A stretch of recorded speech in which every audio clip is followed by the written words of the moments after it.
Ela é só a assistente. Essa frase ecoava nos corredores da editora toda vez que eu tentava dar uma sugestão.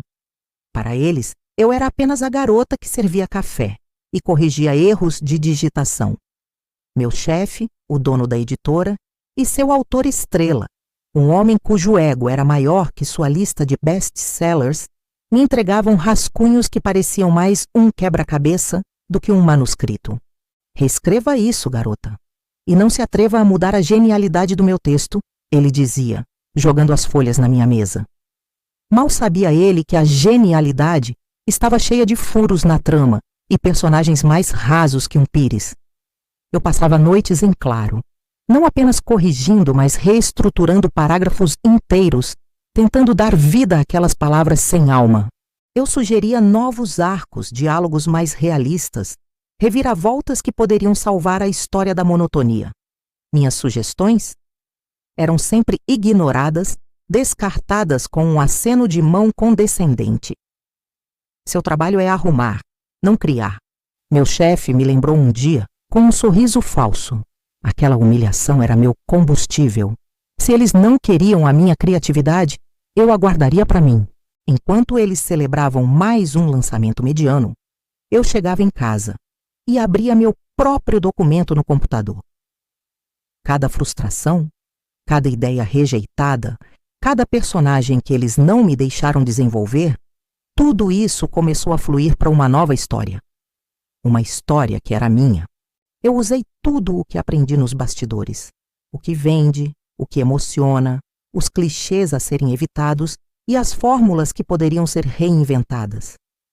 Meu protagonista não era um herói perfeito, mas alguém real, cheio de falhas e sonhos. Alguém que, assim como eu, lutava para ser ouvido. Secretamente, eu construí um universo inteiro. Meus fins de semana não eram mais para descansar da semana humilhante, mas para mergulhar na minha própria criação. Eu escrevia com a urgência de quem tem algo importante a dizer. Eu conhecia o mercado, sabia o que os leitores procuravam porque eu era uma deles. Eu entendia a dor de se apaixonar por uma capa e se decepcionar com o conteúdo. Meu livro seria diferente. Seria a história que eu sempre quis ler. Com o manuscrito pronto, o medo bateu. E se eu fosse apenas uma fraude? E se eles estivessem certos e eu fosse boa apenas para corrigir os outros? Respirei fundo e enviei o arquivo para uma editora rival, uma que era conhecida por apostar em novas vozes. Usei um pseudônimo com medo de que meu nome estivesse para sempre ligado à função de assistente. As semanas de espera foram uma tortura. Continuei meu trabalho, servindo café e ouvindo sobre a genialidade alheia, enquanto o meu futuro estava em uma caixa de entrada de e-mail. Então, a resposta chegou. Não era uma recusa educada. Era um e-mail entusiasmado. Sua escrita é visceral, seus personagens são inesquecíveis. Queremos publicar seu livro. Eu li e reli aquela frase umas 20 vezes. Eles queriam a minha voz.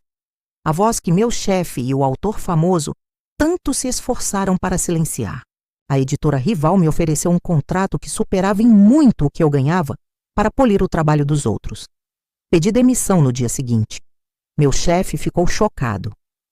Mas quem vai corrigir os rascunhos dele? Perguntou, apontando para o autor. Eu apenas sorri e disse: acho que vocês vão ter que encontrar outra pessoa para reescrever. O lançamento foi um turbilhão. O livro, impulsionado por uma campanha de marketing inteligente da nova editora e pelo boca a boca fervoroso dos leitores, decolou. Ele não apenas vendeu bem, ele explodiu. Tornou-se um fenômeno. As pessoas se conectaram com a honestidade da história, com a vulnerabilidade do protagonista. As resenhas eram brilhantes, elogiando a nova voz ousada da literatura. Meu pseudônimo estava em toda parte, e ninguém sabia que a autora do livro do momento era a ex-assistente que eles tanto desprezaram. Enquanto isso, na minha antiga editora, o clima era de pânico. O último livro do seu autor estrela foi um fracasso de crítica e vendas. Os leitores o chamaram de previsível e sem inspiração. As mesmas críticas que eu fazia internamente e que eram sempre ignoradas. A editora estava perdendo dinheiro, sua reputação estava em jogo. Eles estavam desesperados por um sucesso, qualquer coisa que os tirasse do buraco. E, para piorar a situação deles, o maior prêmio literário do país estava se aproximando. E o livro do momento, o meu livro, era o favorito. A noite da premiação chegou. Eu estava lá, não mais como a assistente que ficava no fundo do salão, mas como uma das finalistas. Do outro lado do auditório, eu vi meu ex-chefe e o autor. Seus rostos eram uma mistura de inveja e desespero. Eles foram forçados a comparecer, a aplaudir os sucessos dos outros enquanto sua própria casa desmoronava. Quando anunciaram o vencedor do prêmio principal e meu pseudônimo foi chamado, o tempo pareceu parar. Subi ao palco com o coração batendo forte. Segurei o troféu, o objeto pesado e real que simbolizava cada noite mal dormida, cada humilhação silenciosa. Olhei diretamente para a plateia, encontrando os olhos do meu ex-chefe e do autor.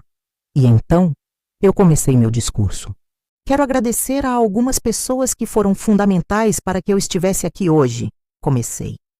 Agradeço ao meu antigo chefe e a um certo autor best-seller. Um murmúrio percorreu o salão. Obrigada por me entregarem rascunhos tão crus, por ignorarem cada sugestão minha e por me lembrarem constantemente que meu trabalho era apenas arrumar. Obrigada por me forçarem a reescrever tanto, porque no processo vocês me obrigaram a encontrar a minha própria voz. O silêncio no salão foi ensurdecedor, seguido por uma onda avassaladora de aplausos. Naquele palco, sob os holofotes, eu não era mais a assistente. Eu era a autora. E aquela era a minha história. Essa jornada me ensinou que, às vezes, os maiores obstáculos são, na verdade, os degraus que nos levam mais alto. Se você tem uma voz, não deixe ninguém silenciá-la. Muito obrigado por assistirem até aqui. Se você gostou dessa história, não se esqueça de deixar seu like, se inscrever no canal e ativar o sininho para não perder os próximos vídeos. Até a próxima!